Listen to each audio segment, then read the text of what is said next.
Assalamualaikum everyone. Welcome to Al Aziz Institute. My name is Kinza Zainab. I'm subject specialist of geography. मैं आप सबका welcome करती हूँ on this orientation session जो कि जो है वो अल अजीज इंस्टीट्यूट ने ऑर्गेनाइज किया है आप लोगों के लिए। आज जो मैं आप लोगों को बताऊंगी वो ज्योग्राफी के बारे में कुछ इम्पोर्टेंट बातें हैं, क्योंकि आप लोग जो हैं वो एस्पायरेंट्स हैं ऑफ पीएमएस और ज्योग्राफी को ऑप्ट करने का सोच रहे हैं यकीनन। तो उसके बारे में सबसे पहले तो जो है वो मैं आपको जो पूरा सिलेबस है उसको डिकोड करके बताऊंगी कि क्या क्या चीज़ें जो हैं वो इसमें इंक्लूडेड हैं, क्या इसके पर्क्स हैं इसको ज्वाइन करने के, क्या सब जो इम्पोर्टेंट बातें हैं वो हम डिस्कस करेंगे। और फिर उसके बाद हम एक लेक्चर जो है वो कंप्लीट इसके ऊपर जो है वो मैं आपको डिलीवर करूंगी, ताकि आपको चीज़ों का आइडिया हो जाए कि हमारी जो स्ट्रैटेजी होगी वो किस तरह की होगी। और आफ्टर क्लास आपको जो है वो एक सॉल्व्ड जो है वो क्वेश्चंस भी मिल जाएंगे कुछ। तो वो आप जो है ना वो देख सकेंगे, उसके बारे में जो भी इंपॉर्टेंट बातें होंगी वो आपको दौरान लेक्चर में बता दूंगी।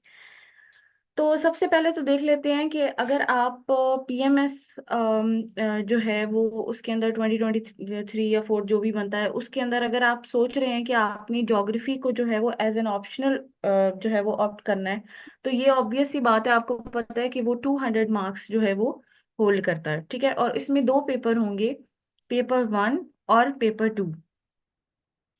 तो अगर हम इसमें देखें, जो पेपर 1 है वो है फिजिकल ज्योग्राफी के बारे में, और जो पेपर 2 है वो है ह्यूमन ज्योग्राफी के बारे में। तो जो ज्योग्राफी है ना, इन सिंपल वर्ड सबसे पहले तो मैं आपको बता दूं कि ज्योग्राफी होती क्या है। ठीक है, ये आप जो कुछ पढ़ेंगे वो ज्योग्राफी होगा। लेकिन ज्योग्राफी ना is the study of description of earth, यानी कि सिंपली जो भी हम कर रहे हैं या जो भी हम लोग का इंटरेक्शन हो रहा है या जो भी आप एक घर बनाते हैं ना, और आप उस घर को जो है वो कंस्ट्रक्ट करते हैं, उसमें रहते हैं, और फिर जो भी आप बिहेवियर शो करते हैं वो सब ज्योग्राफी है। मतलब यानी कि ये सारी चीजें जो जितनी भी आप डिस्क्रिप्शन कह लें ना ज्योग्राफी की या हम लोगों की, ये सब ज्योग्राफी है। ठीक है, तो सारी जितनी भी साइंसेस जिस भी आप बैकग्राउंड से है ना, उसका थोड़ा थोड़ा पार्ट सारा ज्योग्राफी के अंदर मौजूद है। तो अगर पेपर 1 की बात की जाए तो ये प्योरली फिजिकल फीचर्स के बारे में होता है, यानी फिजिकल जो अपीयरेंस है ना अर्थ की, जो पेपर 1 है वो बेसिकली इसके बारे में है। अगर इसमें हम अगर टॉपिक में जनरली आपको डोमेन्स बता दूंगी जिसमें सब डिवीजन की जरूरत है, वो मैं आपको बाद में एक्सप्लेन कर दूंगी। तो अगर मैं आपको सिंपल जो है ना सबसे पहले समझा दूं, ये चार पांच चीजें जो हैं वो फिजिकल ज्योग्राफी में है। सबसे पहले यूनिवर्स। यूनिवर्स जो है ये एक पूरी आपके पास एक डोमेन है, ये आपने प्रिपेयर करनी है। यूनिवर्स ये जो कि आप जनरल साइंस एंड एबिलिटी में भी करते हैं, उसमें एस्ट्रोनॉमी का अलहदा से पोर्शन होता है, वो सारा कुछ वो यूनिवर्स इसमें आ जाएगी। यूनिवर्स, सोलर सिस्टम, प्लैनेट्स आ जाएंगे, इन सब की आप जो डिस्क्रिप्शन देखोगे। फिर अर्थ आ जाएगी, और अर्थ ये इसके बारे में आज लेक्चर भी डिलीवर करूंगी तो ये आपको मजीद समझ आ जाएगा। फिर लिथोस्फीयर। अच्छा, फिर ये लिथोस्फीयर क्या होता है कि अर्थ के जो बॉटम में या अर्थ के नीचे जितनी भी चीजें मौजूद हैं या जो भी फीचर्स हैं या जितने भी फंक्शन यानी कि हो रहे होते हैं या फोर्सेस काम कर रही होती हैं, ये सारी लिथोस्फीयर में आ जाती हैं। एटमॉस्फेयर। एटमॉस्फेयर के आप वर्ड से फिमिलियर भी होंगे। वो इस तरह से कि एटमॉस्फेयर जो है वो जितनी भी गैसेस आपके सामने, आपका जो एक स्पेस है जिसमें आप सांस ले रहे हैं, दैट इज एटमॉस्फेयर। तो हम जो कुछ भी हो रहा है हमारे अराउंड, जिस एनवायरनमेंट जिस जिस स्फीयर में हम सांस ले रहे हैं, गैसेस हैं, तो ये सारी चीजें जो है वो हम स्टडी करेंगे। और हाँ, जितने भी वेदर फिनोमेनाज हैं ये सारे हम इसमें डिस्कस करते हैं। हाइड्रोस्फेयर आपको नाम से अंदाजा हो रहा होगा, ये सारी जितनी भी वाटर बॉडीज हैं या वाटर रिलेटेड जितनी भी चीजें हैं वो हाइड्रोस्फेयर उससे डील करता है। उसके अंदर हम ओशन देखेंगे, रिवर देखेंगे, फीचर्स देखेंगे, उनकी मूवमेंट देखेंगे, ये सब कुछ इसमें आ जाता है। बायोस्फीयर, देन ये हम लोगों ने किसी ना किसी लेवल पे जो है ना वो जरूर पढ़ा है, जिसमें इकोसिस्टम आ जाता है, फिर कितने किस्म की अपीयरेंस होती है इसमें, फ्लोरा एंड फौना, ठीक है, एनिमल और प्लांट्स की डाइवर्सिटी आ जाती है। ये सब कुछ, ये थोड़ा सा पोर्शन बियोलॉजी के साथ और इसके साथ जो है वो मिलता है। फिर ये लास्ट में एक आ जाता है कार्टोग्राफी। अच्छा, अब ये जो ऊपर वाली चीजें है ना, इसमें लिथो, एटमो, हाइड्रो, बायोस्फीयर, ये सीएसएस के साथ सेम टू सेम यही सिलेबस है।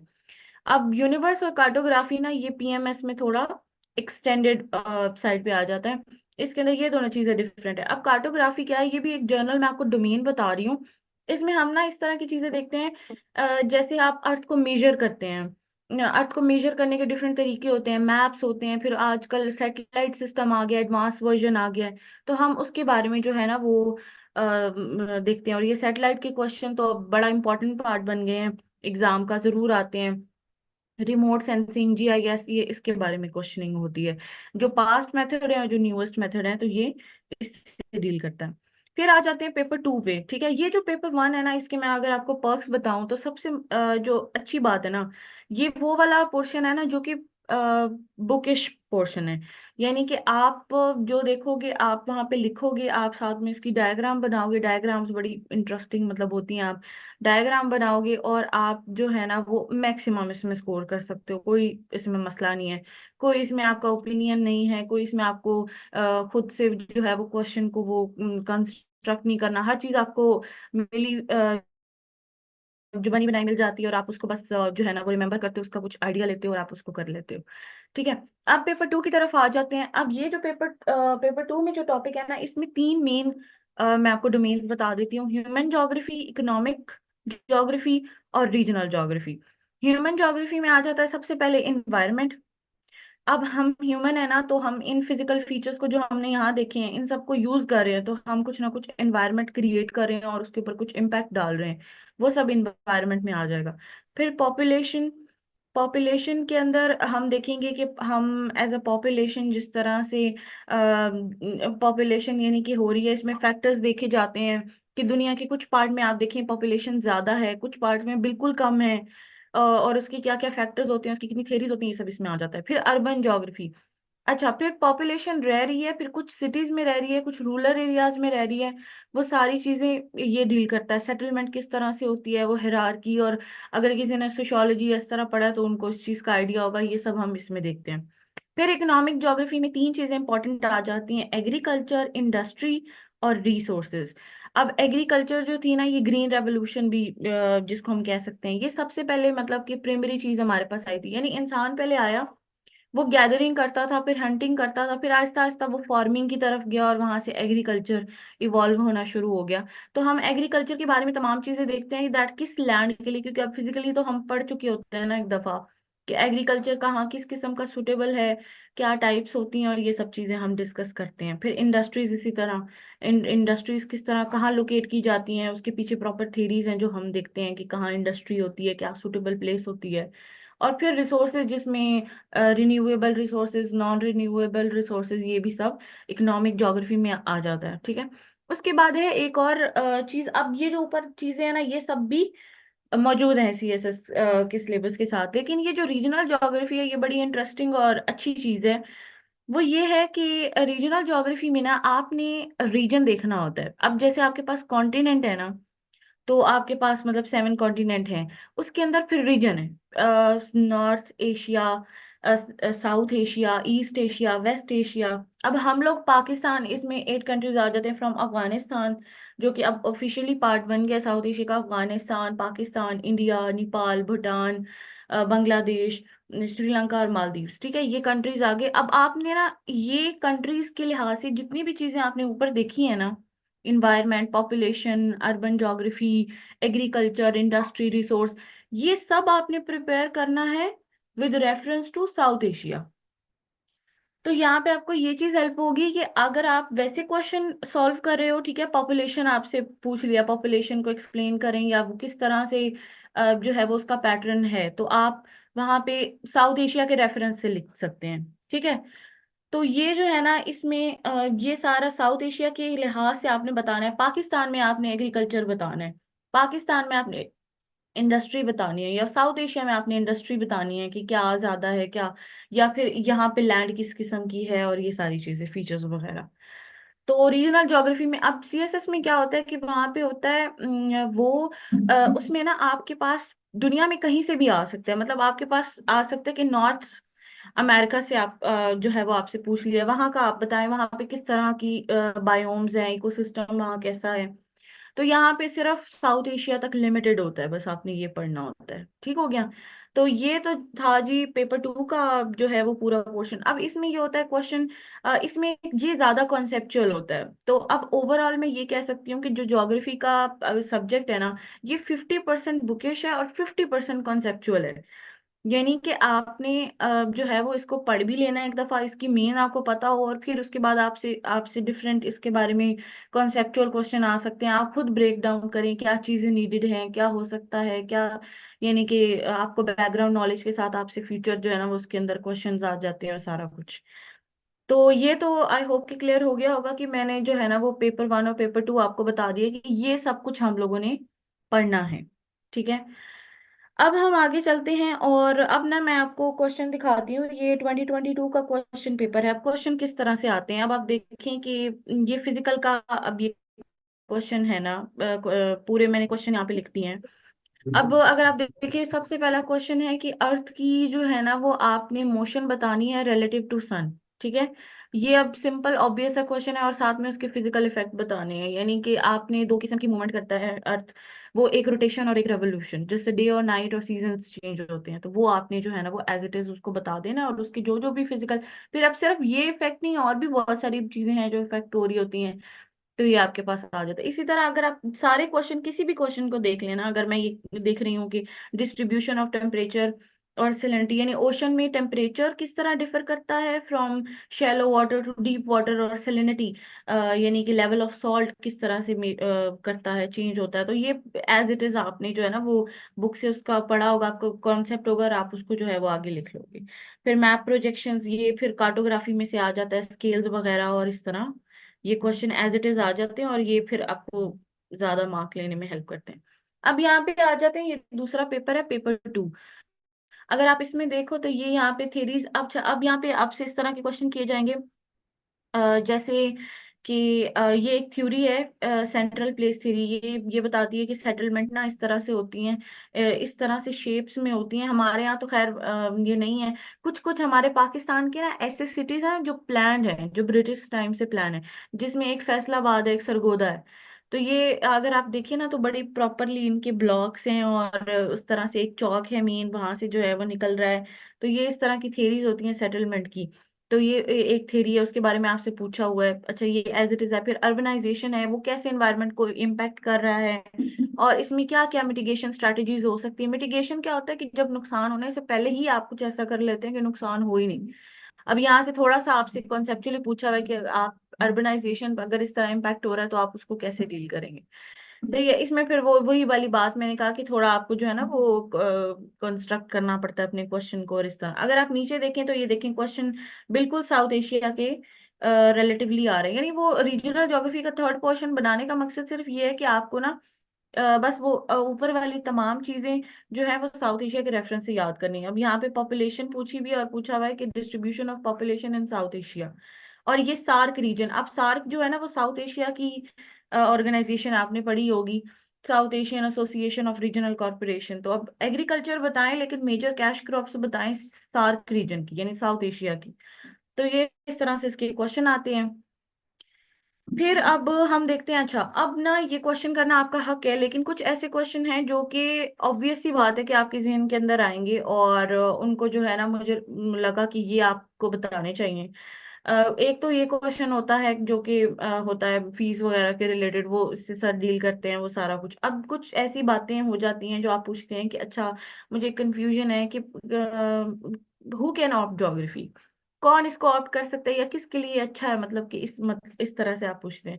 तो अगर आप किसी भी तरह से आप साइंस से एसोसिएटेड हैं, इवन आप मैंने बताया ना कि 50% बुकिश है और 50% कॉन्सेप्चुअल है। कॉन्सेप्चुअल तब आपके लिए मैं कह रही हूँ कि अगर आपका साइंस बैकग्राउंड है वो आपके लिए फिर हेल्पफुल उस तरह से हो जाएगा। अगर आपका आर्ट्स बैकग्राउंड है तो 50% मैंने कहा कि ये बुकिश है। आप बुक से देखोगे, आप डायग्राम ड्रॉ करोगे, आप दो तीन दफा उसको रीड करोगे, जाहिर है आप थोड़ी मेहनत, जाहिर है जिस लेवल का आप एग्जाम दे रहे हो आप उस पर थोड़ी नहीं थोड़ी सी ज्यादा ही मेहनत करोगे, आप करोगे, तो वो आपके लिए ज्योग्राफी जो है वो बड़ा इजी हो जाएगा उसको अंडरस्टैंड करना। अब ये सवाल आ जाता है दूसरा कि क्यों ऑप्ट करूं मैं, मतलब मुझे क्या इसके अंदर फायदा हो सकता है।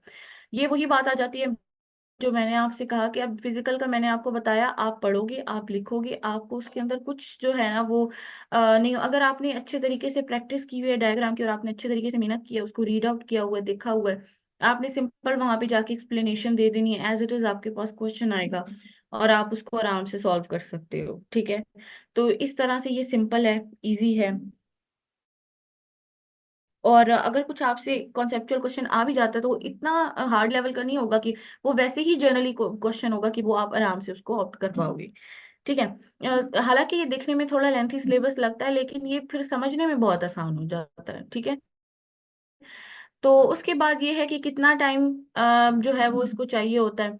ये बिल्कुल मुश्किल नहीं है। अगर हमने सोचा है कि हमने 6 to 7 वीक के अंदर अगर कंप्लीट करनी है ज्योग्राफी, और आप ये कर रहे हो कि जो लेक्चर डिलीवर हो रहा है उसके रिलेटेड मैं आपको रिकमेंडेड बुक से नोट्स दे रही हूँ, मैं आपको वहां पे कुछ हैंडआउट्स टाइप या कुछ भी ऐसा मैं आपको भेज रही हूँ, तो और आप उसको डेली देख रहे हो और पढ़ रहे हो, तो कोई इसमें जो है ना, और आप फिर आप मॉक भी दे रहे हो, और अगर कोई असेसमेंट असाइन किया है वो भी आप कर रहे हो हर वीकेंड पे, तो आपको जो है ना वो आराम से आप 6 to 7 वीक में प्रॉपरली आप प्रिपेयर हो सकते हो, और उससे पहले भी हो सकते हो अगर आप क्विक लर्नर हो तो। ये ऑन एवरेज आपको वैसे बताया जा रहा है। अच्छा, अब बात आ जाती है कि ऑनलाइन क्लासेस हेल्पफुल होंगी या नहीं होंगी इस सब के चीज के मामले में। तो ये कंसर्न होता है हर स्टूडेंट का कि ऑनलाइन क्लास मुझे हेल्प करेगी या नहीं। इसमें सबसे पहले तो आ जाती है आपकी विल। ठीक है, आपकी कितनी विल है कि आप कितने सीरियस हो इस चीज को लेके, जो कि ऑफ कोर्स आप होगे क्योंकि आप इस एग्जाम को दे रहे हो। तो इसके अंदर जो है ये इस तरह से आपके लिए इजी, आपको फिर ये एलएमएस है हमारा, हमारे इंस्टीट्यूट का। एलएमएस पे आप जाके लेक्चर्स अपलोड हो जाएंगे, आप वहां पे जाके देख सकते हो, वहां बुक्स होंगी आप देख सकते हो। आप जो है वो बार बार उनको पढ़ सकते हो, आपके पास जो है वो नोट्स अवेलेबल होंगे, और गाइडलाइन सबसे इम्पोर्टेंट चीज, वो आपके पास जो है वो हमेशा आपके पास अवेलेबल रहेगी। आप उस चीज में हेल्प कर सकते हो। फिजिकल क्लासेस की तरह नहीं कि इतना अर्सा ही आपस कनेक्टेड रहोगे और उसके बाद आपका जो है ना वो वास्ता खत्म हो जाएगा, नहीं, ऐसा नहीं है। आपके पास जो है वो लॉन्ग टाइम असिस्टेंट रहेगी और असिस्टेंस रहेगी, जो कि आपको हेल्प कर सकती है। अब बात कर लेते हैं वैल्यूएशन कैसे काम करेगी। सर ने कल भी ये डिस्कस किया होगा वैल्यूएशन के बारे में कि हम क्वेश्चंस की करेंगे। अब जैसे मैंने बोल दिया ना आपको कि आपने ये क्वेश्चन सॉल्व करके आना है, तो अब आपके जहन में ये होगा कि अच्छा मैं ये क्वेश्चन सॉल्व करूंगी और उसके बाद जो है वो ये सवाल अब मुझे मुझे आप कैसे गाइड करेंगी। आप मुझे लिख के भेजेंगी, मैं उसको देखूंगी। और ये क्यों जरूरी होती है वैल्यूएशन। अब फर्ज करें कि एक सवाल है, जो सबसे पहला सवाल था फिजिकल वाला, कि आपने ना मोशन ऑफ अर्थ बतानी थी। तो अब आप रोटेशन के ना फिजिकल इफेक्ट बता रहे हो, उसमें 3 4 इफेक्ट हैं। जैसे आप कह रहे हो कि टाइम का कॉन्सेप्ट जो है वो रोटेशन की वजह से आया है, जो टाइमिंग्स हैं, यानी कि इंटरनेशनल डेट लाइन होती है, उससे आगे आप देखते हो लिखा होता है हर कंट्री के साथ +5 GMT, प्लस जो है वो 4 GMT, के ये इतने डिग्री इतने घंटे आगे है आइडियल लाइन से, इंटरनेशनल डेट लाइन से। तो अब आप वहां पे ना ये लिख रहे हो, और दूसरा पॉइंट है कि डायरेक्शंस पता चलती हैं रोटेशन से, या डे एंड नाइट होता है, और आप जो है ना वो आपकी पिक्चर प्लेसमेंट आप कहीं और जो है वो डायग्राम ड्रॉ कर देते हो, या आप इस तरह यानी कि चीजों को कंफ्यूज कर देते हो। वैल्यूएशन आपको इस तरह की चीजों में बहुत ज्यादा हेल्प करती है। आपको पता चल जाता है कि मुझे क्या करना है, कौन सा क्वेश्चन है जिसकी मुझे आउटलाइन बनानी चाहिए और सॉल्व करना चाहिए, कौन सा क्वेश्चन है जिसको मैंने किस तरह से करना है। तो वो जो है ना वो ये इस तरह की आपको चीजों में हेल्प होती है। तो ये आपके लिए वैल्यूएशन इस तरह बहुत ज्यादा काम करती है। और फिर उसके बाद आ जाता है जी कि क्विज और मॉक किस तरह से काम करेंगे। तो एज इट इज आपको बताया गया है कि अगर आपका 6 to 7 होता है तो मंथ का होता है, तो अगर हर वीक में आप एक मॉक देते हो, तो फिर आप जो है ना वो 6 मॉक ऑलमोस्ट दे सकते हो। और क्विज वगैरह, अब मैंने आपको ये बात बताई ना कि आपने जीके का भी पेपर देना है, और यूनिवर्स, और जो लिथोस्फेयर जिसमें वॉल्केनोज अर्थक्वेक ये सारा उससे रिलेटेड है। तो अगर आपके साथ आपको सिर्फ इस तरह से नहीं प्रिपरेशन होगी कि आपने सिर्फ जो है ना वो एज इट इज जो है वो उसको कर देना, आपको उन एमसीक्यूज में वो बहुत ज्यादा हेल्प करने वाला है। तो क्विज वगैरह आपके लिए उसके लिए बहुत ज्यादा इंपॉर्टेंट है। आपको ये छोटी छोटी माइनर डिटेल्स होती हैं, कुछ किसी जोग्राफर का नाम हो गया या कोई डेट हो गई या इस तरह की चीजें, वो आपको जीके में भी हेल्प करेगा, and at the same time वो आपको इधर भी हेल्प करेगा आपके पेपर में। या फिर अगर आप सीएसएस के एस्पायरेंट है तो वो आपको जनरल साइंस एंड एबिलिटी में बहुत ज्यादा हेल्प करेगा। तो ये थे जो है वो, मुझे लगा कि ये कुछ क्वेश्चन है जो कि आपके जहन में आ सकते हैं, तो मैंने सोचा कि मैं इनको एड्रेस करूं। तो ये तो सबसे पहले मैंने आपको जो है ना वो एक जर्नल जो है वो बता दिया है, एक डिस्क्रिप्शन दे दिया। अगर फर्दर आपके कोई क्वेश्चन होंगे तो वो हम उसको जरूर जो है ना वो देखेंगे। अब मैं आपके सामने एक लेक्चर जो है ना वो करूंगी। 1 मिनट आप मुझे दें, मैं दूसरी स्लाइड शेयर कर लूं। और वो लेक्चर हम देखेंगे यूनिवर्स के बारे में, जो कि सबसे पहला टॉपिक है, यूनिवर्स एंड दी अर्थ। अच्छा जी, इसको हम थोड़ा देखेंगे। अच्छा, सबसे पहले तो इंट्रोडक्शन टू ज्योग्राफी। ज्योग्राफी क्या है? जैसे कि मैंने आपको पहले भी बताया है कि ज्योग्राफी क्या है। ज्योग्राफी जो है इज द स्टडी ऑफ, हम कहते हैं ना सिंपल के is the study of earth. No, it's not the study of earth. Geology is the study of earth. Study जब आ जाते हैं ना, तो स्टडी के अंदर ये होता है कि जब आप साइंस के लिहाज से देखते हैं, तो स्टडी में एक पूरी प्रॉपर साइंटिफिक स्टडी होती है किसी चीज की, उसको यानी कि जो है ना वो इस तरह से स्टडी किया जाता है, उसके ढेर सारे प्रोसेस होते हैं, चीजें होती है। No, geography is not just the study of earth but the study of description of the earth. कि अर्थ के ऊपर जो भी है ना, ये चार चीजें आप देख रहे हो, ये जो है ना, ये जो चार पांच चीजें आपको नजर आ रही हैं, ये ज्योग्राफी है। हमने सिर्फ डिस्क्रिप्शन पढ़नी है कि ये चीज यहाँ पे है, बस ये हमारा काम है। तो अगर हम देखते हैं कि अगर लिथोस्फीयर है, तो मैं कहती हूँ कि सॉइल है, फिर लिथोस्फीयर में, अब मैं नीचे बात कर रही हूँ ना, क्या इसके नीचे क्या है? नीचे मट्टी होगी, रॉक्स होंगे, अंदर मिनरल्स होंगे, डिपॉजिट्स वगैरह। ठीक है, तो अब मैं सिर्फ ये देखूंगी कि अच्छा ये मिनरल हैं और ये इतने टाइप के हैं और इनकी ये प्रॉपर्टीज हैं, और ये इस तरह है। अगर रॉक है तो वो इतने किस्म की हैं और ये सब मैं देखूंगी, और सॉइल है तो वो इतने किस्म की है, उसकी इतने हॉरिजॉन्स है। मैं इस तरह से जनरली डिस्क्रिप्शन देखूंगी, और बाकी फीचर्स की भी इस तरह। तो यहाँ पे जो है, और फिर इन्वायरमेंट, इन्वायरमेंट में फिर ह्यूमन आ जाते हैं, और फिर ह्यूमन से रिलेटेड जितनी चीजें वो मैंने आपको ह्यूमन ज्योग्राफी में एक्सप्लेन कर दिया। अच्छा, ये एक चीज जो है ना, वो ये मैंने क्या किया है कि तमाम जितने भी लेक्चर हम पढ़ेंगे उससे पहले एक इस तरह का आपको ना एक पिक्टोरियल फॉर्म में एक टेबल टाइप मिल जाएगा।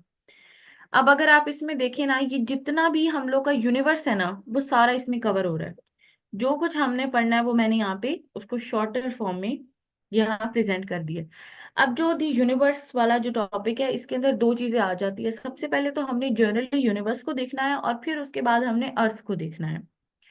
और यूनिवर्स के अंदर क्या क्या चीज हमने देखनी है, कि यूनिवर्स क्या है, यूनिवर्स के अंदर फिर किस तरह से डिवीजन है फ्रॉम यूनिवर्स टू अर्थ, या universe to all the planets, और जितनी भी अदर सेलेस्टियल बॉडीज हैं, ये सारी हम इनका एक जनरल इंट्रोडक्शन देख लेते हैं। और अर्थ के अंदर हमने क्या क्या चीजें देखनी है? अर्थ के अंदर हमने देखनी है अर्थ का ओरिजिन, यानी कि अर्थ बनी कैसे थी।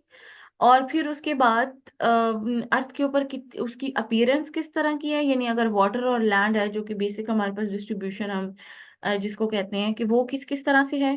फिर अर्थ किस किस तरह से मूव करती है, उसकी दो किस्म की मेन मूवमेंट है। फिर अर्थ की एज कितनी है, और इसके ऊपर क्या क्या जो है वो चीजें यानी कि अब तक रही हैं, क्या टाइम्स गुजरे हैं, कितने एरास गुजरे हैं, क्या कितनी एजेस गुजरी हैं, वो सब। फिर उसके बाद अर्थ कंपोज्ड जो है वो कंपोजिशन उसकी क्या क्या है। ठीक है, उसमें फिर फिजिकल, यहाँ पे वो दोबारा चीजें आ गई। और फिर यहाँ पे ह्यूमन पोर्शन में ये अलहदा से एक फील्ड आ गई, और उसको मेजर करने की चीजों में डिफरेंट चीजें आ गई, उसमें मैप्स और स्केल्स और ये सब कुछ जो है वो आ जाएगा। तो आपको इस तरह से ये मिल जाया करेगा, आप इस तरह अपने नोट्स भी बना सकते हैं। ये आपको सिंपल जो है ना वो इसके अंदर सारी इंफॉर्मेशन मिल जाएगी। तो अगर मैं आपको यूनिवर्स को जो है वो अगर मैं आपको ओवरऑल बताती हूँ, तो बेसिकली यूनिवर्स क्या है कि ये it include all the space, matter and energy. ठीक है, जो भी स्पेस में जो कुछ भी है, जितना भी मैटर है, जितनी भी एनर्जी है, वो सब कुछ यूनिवर्स से, वो सब कुछ यूनिवर्स है। ठीक है, और यूनिवर्स की फिर फॉर्मेशन किस तरह से है, बिग बैंग ब्लास्ट के बाद जो है वो यूनिवर्स फॉर्म हो गई। फिर यूनिवर्स में किस किस तरह से प्लेसिंग होती है, यूनिवर्स होती है, फिर उसमें एक गैलेक्सी होती है। ठीक है, यानी आपने इस तरह से समझना है कि बड़ी यूनिवर्स है और फिर उसके अंदर एक गैलेक्सी है, और वो गैलेक्सी क्या है, वो collection of gas, dust and billion of stars. ठीक है। और इसमें फिर आगे ढेर सारे सोलर सिस्टम होते हैं, और ये इसके अंदर जो है ना, ये डस्ट गैस और डिफरेंट जो है सेलेस्टियल बॉडीज का एक कंपोजिशन होता है। ठीक है। फिर उसके बाद हमारी जो स्पेसिफिक जिसमें हम एग्जिस्ट करते हैं उस गैलेक्सी का क्या नाम है? वो है मिल्की वे। ठीक है, जिसके अंदर हमारा सोलर सिस्टम है। फिर मिल्की वे में ढेर सारे सोलर सिस्टम है, लेकिन उसमें से जो हमारा सोलर सिस्टम है, ठीक है, उसके अंदर एक स्टार है जो कि सन है, और उसके अराउंड प्लैनेट है, और उसके अराउंड सेलेस्टियल बॉडीज हैं। तो ये अब आपको जो है ना वो समझ आ गई कि ये प्रॉपर जो है वो एक पूरी उसकी क्लासिफिकेशन आ गई। फिर प्लैनेट्स क्या होते हैं? ये basically large rounded astronomical bodies होती हैं, जो कि ना तो स्टार होती हैं ना कोई अदर सेलेस्टियल बॉडीज होती हैं। तो ना ये मतलब रेमिनेंट होती हैं, ना ये चमकने वाली कोई चीज होती है, ना ये स्टार होती हैं, ना इनकी कोई अपनी एनर्जी या लाइट होती है। और ये जो है ना वो इसकी अलग क्लास बनाई गई है। ठीक है। अब सेलेस्टियल बॉडीज की अदर क्लास क्यों बनाई गई है जो कि यहाँ पे है? ये सारे डिपेंडेंट होते हैं प्लैनेट्स की, प्लैनेट और सन के। तो इनको हमने अलहदा से क्लासिफाई कर दिया, और सन किसी के डिपेंडेंट नहीं होता, तो उसको हमने अलहदा से एक क्लास दे दी है। ठीक है। और ये सेंटर पॉइंट होता है हर सोलर सिस्टम का। यहाँ तक जो चीजें हैं, ये बेसिक बेसिक चीजें हैं, ये सबसे आप फेमिलियर हैं। अच्छा, फिर हम लोग ये बना लिया करेंगे, एक दफा इसको डिस्कस कर लिया करेंगे कि अगर प्रीव्यू करना है रोजाना लेक्चर का, फिर हम दोबारा इसको देख सकते हैं। ठीक हो गया। और फिर हम लोग देखा करेंगे ये वाली जो चीज है, ये मैंने सर अरसलान से सीखी है, कि आप हर टॉपिक को करने से पहले पहले उसके जो है ना वो क्वेश्चन देख लो कि पास्ट पेपर में इस टॉपिक में से या इस पर्टिकुलर डोमेन में से कितने क्वेश्चन आए हैं और कितनी दफा आए हैं। तो आपको उसका जो है वो अंदाजा हो जाएगा। अब जैसे ये रोटेशन और रेवोल्यूशन वाला कॉमन सा क्वेश्चन है, ये अब डिफरेंट स्टेटमेंट के अंडर, यानी डिफरेंट डिफरेंट स्टेटमेंट होती है उसकी, डिफरेंट तरह से लिखा होता है। तो ये पीएमएस 2014 में, 15 में, 21 में और 22 में, ठीक है, ये आया है। फिर सोलर सिस्टम के ऊपर आया है क्वेश्चन, लेकिन शॉर्ट नोट में आया है, यानी इस तरह से आया है कि 20 मार्क्स का क्वेश्चन नहीं आया, बल्कि 10 मार्क्स का आया है। वो जो तीन चार ऑप्शन दिए होते हैं ना, उसमें से एक में आया पीएमएस 2020 में। सोलर सिस्टम की आपने डिटेल लिखनी थी। इसी तरह लैंड और वाटर में 2014 में क्वेश्चन आया। और अर्थ किस तरह बनी है इसके बारे में ना तीन चार थ्योरीज हैं। अब सोलर नेब्यूलर थ्योरी जो है वो मोस्ट पॉपुलर है, क्योंकि सबसे ज्यादा जोग्राफर्स ने उस पर एग्री किया है। लेकिन उसके अलावा और भी इसकी थ्योरीज हैं जो कि अप्रूव नहीं हुई या प्रपोज की गई थी, बट देन वो रिजेक्ट हो गई, तो वो ये क्वेश्चन भी आया है। ठीक है। तो अब हमें ये अंदाजा हो गया कि अच्छा क्या मेन मेन क्वेश्चन जो है वो रोटेशन रेवोल्यूशन जो है वो इसमें बहुत इंपॉर्टेंट है, इसमें से ज्यादातर क्वेश्चन आता है, हमें थोड़ा बहुत आइडिया हो जाता है उसको देख के। फिर अगर हम यूनिवर्स की बात करते हैं, तो यूनिवर्स जो है वो क्या है? अब ना ये आपको कुछ चीजें जो है वो हाईलाइटेड नजर आ रही होंगी, ये इसलिए पर्टिकुलरली हाईलाइट की गई है क्योंकि ये आपके क्विज में काम आती हैं। और जब आप क्विज के लिहाज से प्रिपेयर करते हैं तो ये आपको कोट करने में मदद करती है इन योर एग्जाम। और ये डिफरेंट आप जीके में भी पढ़ोगे तो ये सारी जो है ना ये आपको हेल्प करेंगी। तो सबसे पहले देख लेते हैं। अच्छा, अब ना यूनिवर्स में जो इम्पोर्टेंट दो चीजें हैं ना, वो है एक होती है स्पेस और एक होता है टाइम। ये दो इम्पोर्टेंट चीजें हैं। तो ये आपको पता होना चाहिए। यूनिवर्स को तो हमने देख लिया कि ये एक ऐसी एंटिटी है जिसमें सब कुछ है, ठीक है, ये जिसमें सारा मैटर, सारी एनर्जी, सब कुछ इसके अंदर है।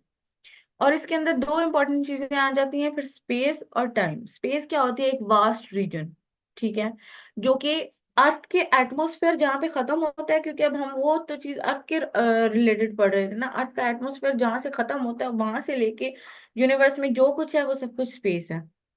और टाइम क्या होता है? एक progress of events from past present to future, ये टाइम होता है। फिर इस तरह कुछ जनरल चीजें होती हैं, जैसे कि सबसे ज्यादा fastest thing to travel in universe वो है लाइट। वो कितनी स्पीड पे जो है वो करती है? वो 3 लाख किलोमीटर पर सेकंड जो है वो ट्रैवल करती है, फास्टेस्ट उसकी स्पीड है। फिर यूनिवर्स में जो मेजरमेंट होती है ना वो लाइट ईयर्स में होती है। अब ये एमसीक्यू भी आया है काफी दफा कि अगर यूनिवर्स में डिस्टेंस मेजर करना है तो वो कौन सी यूनिट में होता है? तो वो लाइट ईयर्स में होता है। या फिर लाइट ईयर किस लिए इस्तेमाल होते हैं? वो डिस्टेंस मेजर करने के लिए होते हैं। ठीक है। तो डिस्टेंस और एज अगर आपने मालूम करनी है यूनिवर्स की, तो आप लाइट ईयर को इस्तेमाल करते हैं। और लाइट ईयर क्या होता है कि वो लाइट रेज ऑफ लाइट्स को जो है वो पर ईयर जो है वो कैलकुलेशन के हिसाब से उसकी यूनिट हमने बनाई हुई है। फिर जो डिस्टेंस ट्रेवल किया जाता है, एक रे ऑफ लाइट एक साल में कितना डिस्टेंस ट्रेवल करती है यूनिवर्स में? 9.46 ट्रिलियन किलोमीटर। इसी तरह ये एज्यूम किया जाता है कि यूनिवर्स की जो एज है वो इतनी है कि उसने जो है 15 बिलियन लाइट ईयर्स जो है वो ट्रैवल किया। डायमीटर ऑफ यूनिवर्स क्या है? 30 बिलियन लाइट ईयर्स। ये अब आपके पास जो है ना, ये चीजें आपको हेल्प करती है। फिर गैलेक्सी क्या है उसकी डेफिनेशन की, ये एक सिस्टम ऑफ स्टार है जिसमें रेमनेंट्स हैं, जिसमें इंटरस्टेलर जो है वो गैसेस हैं, डस्ट है, ये सारे जो है वो फीचर्स हैं, ये सब कुछ, और अदर सेलेस्टियल बॉडीज जो कि ग्रेविटी के साथ एक साथ जुड़े हुए हैं। ठीक है। और फिर वो एक एमसीक्यू मैंने आपको बता दिया कि हमारी गैलेक्सी का नाम क्या है? मिल्की वे। इस तरह की चीजें आ जाएंगी। अच्छा, फिर उसके बाद कुछ चीजें ऐसी होती हैं जो आपको बुक्स आपके पास होती हैं वहां से आपको अच्छी लगती हैं, तो वो मैंने यहाँ पे उनकी पिक्चर्स लगा दी हैं, जो मुझे लगा कि नहीं वो कहीं और से नहीं मिल रही थी, और वो यहाँ पे पर्टिकुलरली मैंने वो हेल्प कर दिया ताकि जो स्टूडेंट्स हैं वो उनको ड्रॉ कर सकें, या उनको अगर वो समझ आती है, इजी लगती है, तो उसको यूज कर सकें। फिर इसी तरह हमारी गैलेक्सी की एज बताई हुई है। ठीक है। कि हमारी एज जो है वो गैलेक्सी ने कितना जो है वो ट्रैवल किया है।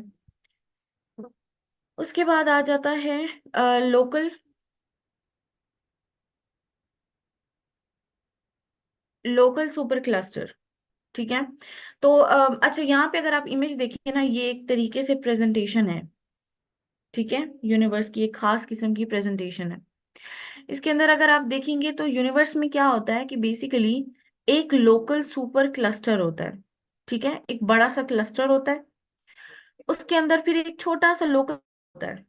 उस ग्रुप के अंदर जो है वो गैलेक्सी होती है, और उस गैलेक्सी के अंदर फिर सारे फीचर्स होते हैं। तो ये एक अच्छी मुझे लगी थी प्रेजेंटेशन का जो एक तरीका था, ये मुझे अच्छा लगा था। तो मैंने ये बुक से जो है वो यहाँ पे उसको कर दिया ताकि किसी को अगर हेल्प करेगी। फिर अब बात करते हैं सोलर सिस्टम के बारे में, कि सोलर सिस्टम जो है वो क्या होता है, इसमें क्या क्या चीजें आ जाती हैं। सोलर सिस्टम एक वास्ट जो है वो एक यानी कि जो है हमारे पास एक पूरा एक कलेक्शन ऑफ सेलेस्टियल बॉडीज होती है, जिसके अंदर क्या क्या चीजें होती हैं, जिसके अंदर सन होता है, प्लैनेट, मून, एस्टेरॉइड, कॉमेट्स, और ये सब कुछ अब हम सारी चीजें देखेंगे, ये सब होता है इसके अंदर, और ये सब जुड़ा हुआ होता है। ये जो आपको लाइंस नजर आ रही है, इमेजिनरी लाइंस है, हर चीज का एक नेचुरल ऑर्बिट है, और ग्रेविटी उसकी खास ग्रेविटी है जिसने उसे वहां पे होल्ड रखा हुआ है, और वो उस तरह से मूव कर रहा है। ठीक है। इसके अगर कंपोनेंट्स की बात की जाए तो इसमें सबसे पहले सन आ जाता है, सन सेंटर में, और सबसे ज्यादा स्ट्रॉन्ग जो है वो इसके पास लाइट है, और इसके पास सबसे ज्यादा स्ट्रॉन्ग जो है वो जो है ना वो एनर्जी है। ठीक है। स्ट्रॉन्ग इसके पास ग्रेविटेशनल पुल है, जो कि हमारी सन जो हमारी अर्थ के ऊपर ढेर सारे जो है फंक्शन होते हैं, जैसे ओशन में टाइड्स हो गई, मून और सन उसको इन्फ्लुएंस कर रहे होते हैं। ठीक है। तो ये सब चीजें जो हैं वो सन कर रहा होता है। ठीक है। फिर हम आगे डिफरेंट प्लैनेट्स को देखने लग जाते हैं। अब इसमें जनरल जनरल इन्फॉर्मेशन है, इसके बाद मैं थोड़ा थोड़ा बताती जाती हूँ आपको। पहले हम लोग सिंपली देखते थे कि अच्छा ये इनर मोस्ट है, ये टेरेस्ट्रियल है क्योंकि यहाँ पे रॉकी सरफेस है, और एंड वाली जूवियन प्लैनेट है क्योंकि वहाँ गैशियस है, वहाँ गैशियस स्ट्रक्चर है, वो गैसेस होती हैं वहाँ पे। तो अब हम उससे थोड़ा सा जो है ना वो एक लेवल अपग्रेड कर रहे हैं, और अब हम इस तरह से देख रहे हैं। ठीक है। तो अब अगर आप कंसीडर कर लो, यहाँ पे ना अर्थ का मास लिखा हुआ है। अब ये मुझे सबसे इजी तरीका लगा था, मैंने अपनी बुक से लिया था ये आइडिया। तो वैसे आपको नहीं याद रहेगा कि इसका मास कितना, इतने इतने हजारों लाखों किलोमीटर्स है, या इस तरह करके आपको नहीं याद रहता। तो आप ये कंसिडर कर लो कि अर्थ का मास 1 है। ठीक है। अर्थ का मास 1 है, और फिर आप उस लिहाज से बाकी प्लैनेट्स के जो हैं वो मासेस को साथ कंपेयर कर लो। और ये मैंने नहीं किया, ये हुआ हुआ है, जोग्राफर्स ने किया हुआ है, अप्रूव्ड तरीका है ये। ठीक है। अब जैसे मरकरी है, वो अर्थ का 0.055 उसका अर्थ मास बनता है, यानी कि वो अर्थ से इतना छोटा है, अभी हमें अंदाजा हो रहा है क्योंकि 0 पॉइंट में चला गया। ठीक है। फिर इसका एवरेज टेम्परेचर, फिर टेम्परेचर बहुत इंपॉर्टेंट है। ठीक है। इसका टेम्परेचर कितना रहता है, वो हमारे पास कुछ पॉइंट्स पे -173 डिग्री तक रहता है, और कुछ पॉइंट्स पे हाईएस्ट जो क्लोजेस्ट है वहां पे 427 डिग्री तक हाईएस्ट है। लोएस्ट टू हाईएस्ट इस रेंज के बीच में रहता है। और फिर इसके बारे में कुछ ना कुछ फैक्ट आपको पता हो, जो कि आ सकता है पेपर में, वैसे भी आ सकता है, या आपको लिखने के लिए भी आ सकता है सोलर सिस्टम में। वो ये कि मरकरी का जो है ना, इसमें ग्रेटेस्ट टेम्परेचर वेरिएशन है, और ये और किसी भी जो है ना वो प्लेनेट पे नहीं है। और ये एक और बात कि इसके अंदर जो है वो एटमॉस्फेयर नहीं होता। दूसरी बात, क्योंकि इतनी गर्मी होती है कि एटमॉस्फेयर रह ही नहीं सकता, कोई गैस वहां एग्जिस्ट ही नहीं कर सकती, सिर्फ हाइड्रोजन और हीलियम होती है बस, उसके अलावा कोई गैस वहां पे नहीं हो सकती। हर गैस का एक खास स्ट्रक्चर होता है, और वो उसका एक बॉन्ड ना बने तो वो नहीं इकट्ठी रह सकती। ओके, अब मैं इसको जो है वो थोड़ा जो है वो जल्दी वाइंड अप करती हूँ, क्योंकि ये सब चीजें जो है ना वो एक दफा मैंने आपको समझा दी कि इसके बारे में तीन इंपॉर्टेंट चीजें जो है वो मैंने इन स्लाइड में ऐड की हैं। आपको और भी मिल जाएंगी अगर आप और इन्फॉर्मेशन करते हैं। ये तीन सबसे ज्यादा इंपॉर्टेंट चीज होती हैं, एक तो उसका मास, ठीक है, या उसके नंबर ऑफ मून्स आप कर सकते हैं अगर उसके पास हैं तो, और उसके बाद उसका एवरेज टेम्परेचर, और उसके बारे में कोई एक इम्पॉर्टेंट ऐसी बात जो कि जो है ना वो नहीं है किसी और जगह पे। तो उसके बाद जो है वो हम वेनस को देख लेते हैं। अब ये मैंने कहा था कि हम ये कंपेयर कर रहे हैं कि अर्थ का मास 1 है, ठीक है, और अर्थ के लिहाज से हम देख रहे हैं तो ये 0.815 है, यानी अर्थ से थोड़ा सा, यानी आप देख रहे हैं कितना डिफरेंस है, थोड़ा कम है, ठीक है। उसके बाद जो है वो ऑलमोस्ट तकरीबन उतना ही ये नहीं रहता है। इसका एवरेज टेम्परेचर जो है इसका, ये काफी ज्यादा हॉट स्टार होता है, और इसका जो है वो 462 डिग्री जो है अबाउट, या अबाउट या एवरेज या अप्रोक्सीमेटली इसलिए है क्योंकि ये डिफरेंट हो सकता है डिफरेंट साइड्स पे। अब जरूरी नहीं है कि ये इतना ही मतलब होगा, अगर आप किसी बुक में पढ़ोगे तो सोर्सेज में डिफरेंट डिफरेंट हो जाएगा। यहाँ पे मैं एक और चीज क्लियर कर दूं कि आप लोग को जो भी डाटा प्रोवाइड किया जाएगा वो जो है वो आपको रिकमेंडेड बुक से ही दिया जाएगा। आपके साथ जो नोट्स शेयर किए जाएंगे वो भी वहां से होंगे, ताकि जो है वो आपको कोई प्रॉब्लम ना हो, ठीक है। और आपको ये कोई मसला ना हो।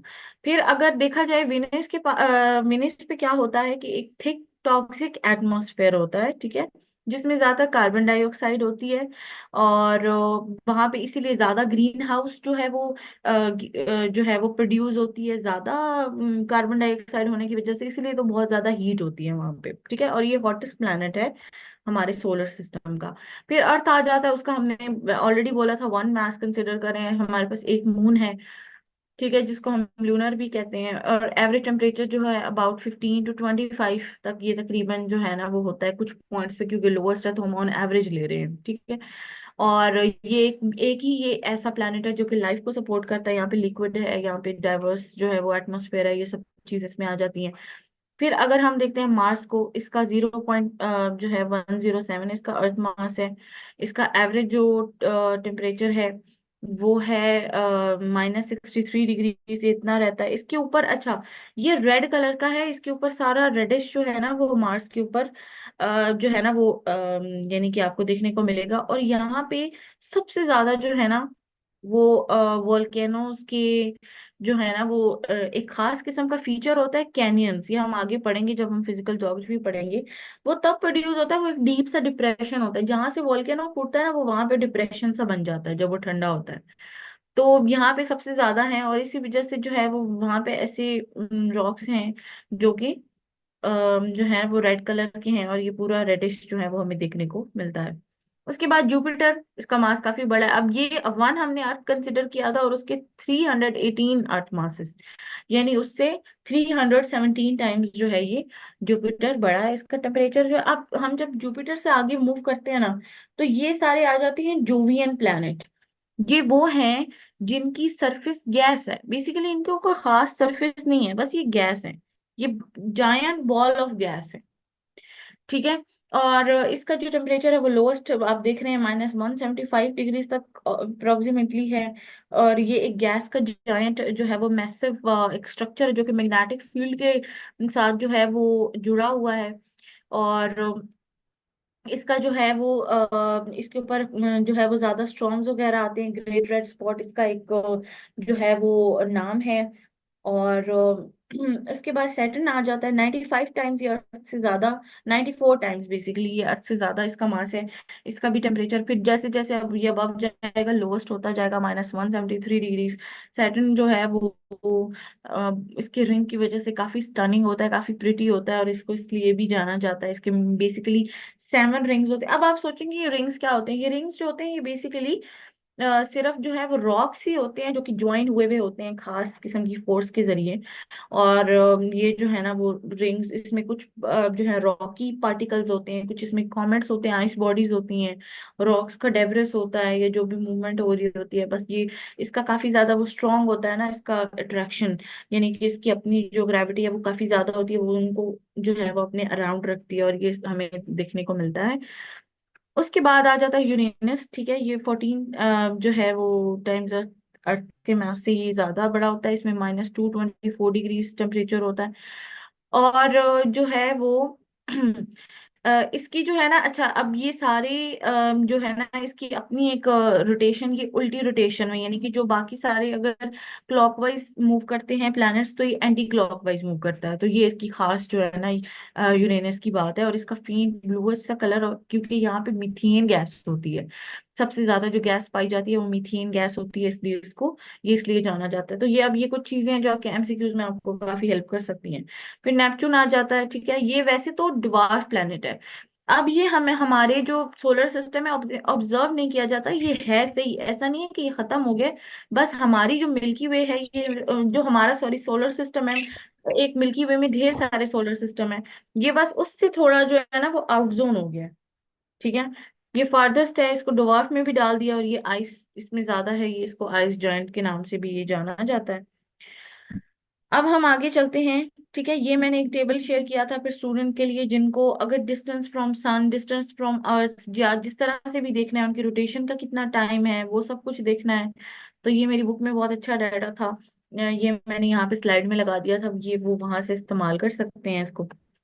फिर उसके बाद मून क्या होता है। मून बेसिकली क्या होता है कि मून जो नेचुरल सैटेलाइट होता है। अब सैटेलाइट क्या होता है, एक खास चीज जो किसी खास ग्रेविटी के अंडर जो है वो घूमती है। यानी कि अब जैसे अर्थ है, ठीक है, अब अर्थ सन के अराउंड जो है वो रिवॉल्व कर रही है। ठीक है, ये उसके अराउंड जो उसकी ग्रेविटेशन के अंडर जो है वो रोटेट कर रही है। तो ये अर्थ की जो है अर्थ, ये सन की स्ट्रांगनेस है कि उसने उसको इस तरह रखा है। मून जो है ये भी एक यानी कि एक खास रॉकी स्ट्रक्चर है, लेकिन इसको अर्थ की जो ग्रेविटेशन पावर है उसने अपने अराउंड जो है वो ऑर्बिट में रखा हुआ है। ठीक है, ये जो है नेचुरल सैटेलाइट्स में इनको हम कहते हैं। ठीक है, तो इसी तरह जो है वो एस्टेरॉइड्स और कॉमेट्स क्या होते हैं। अच्छा, अब प्लेनेट होता है ना, ये बड़ा होता है। ठीक है, जब यही रॉकी सरफेस बड़ी होती है उसको हम कहते हैं प्लेनेट। और जैसे ही वो छोटा हो जाता है, उसका थोड़ा सा मास, वो एस्टेरॉइड हो जाता है। और जब वो एस्टेरॉइड से भी छोटा हो जाता है तो वो मीटेरॉइड हो जाता है। ठीक है, फिर मीटेरॉइड से भी ज्यादा छोटे पीसेस मिटियोर्स होते हैं, जो अक्सर गिरते भी रहते हैं डिफरेंट जगहों पे अर्थ की। तो वो उनका एक ऑर्बिट से अगर वो डिस्ट्रैक्ट हो जाते हैं तो मिटियोर्स होते हैं। और कॉमेट्स क्या होते हैं, कॉमेट्स होते हैं बेसिकली ये आइसी बॉडीज होती हैं। ये आइस के छोटे छोटे स्ट्रक्चर होते हैं, और इनकी एक टेल होती है खास किस्म की। जब ये ट्रैवल करते हैं स्पेस में तो हमें ये नजर आते हैं। ठीक हो गया, और इनका बड़ा ब्राइट सा कलर होता है। फिर अब बात कर लेते हैं कि अर्थ की फॉर्मेशन की कुछ थ्योरीज हैं। ठीक है, जिसमें सबसे ज्यादा जो फेमस थ्योरी है ना वो है सोलर नेब्यूलर थ्योरी। अब सोलर नेब्यूलर थ्योरी क्या कहती है, अब आपको बिग बैंग का पता है। बिग बैंग में क्या होता है कि क्या हुआ था कि अचानक एक सारे पार्टिकल्स यूनिवर्स के इकट्ठे हो गए थे। फिर एक ब्लास्ट हो गया था। उसके बाद वो बहुत गर्म था सारा पार्टिकल, फिर आहिस्ता आहिस्ता ठंडा हुआ। अब ठंडा हुआ यहाँ तक बिग बैंग खत्म हो गई है। ठीक है, अब ठंडा होने के बाद क्या हुआ कि एक रिंग सा बनना शुरू हो गई, ये जैसे आपको इस इमेज में नजर आ रही होगी। वो ब्लास्ट हुआ, फिर उसके बाद पार्टिकल्स, फिर वो रिंग सा बनना शुरू हो गया, एक फोर्स अंदर पैदा हो गई, एक ग्रेविटेशनल फोर्स जो है वो पैदा होगी, मैग्नेटिक फील्ड सा पैदा हो गया।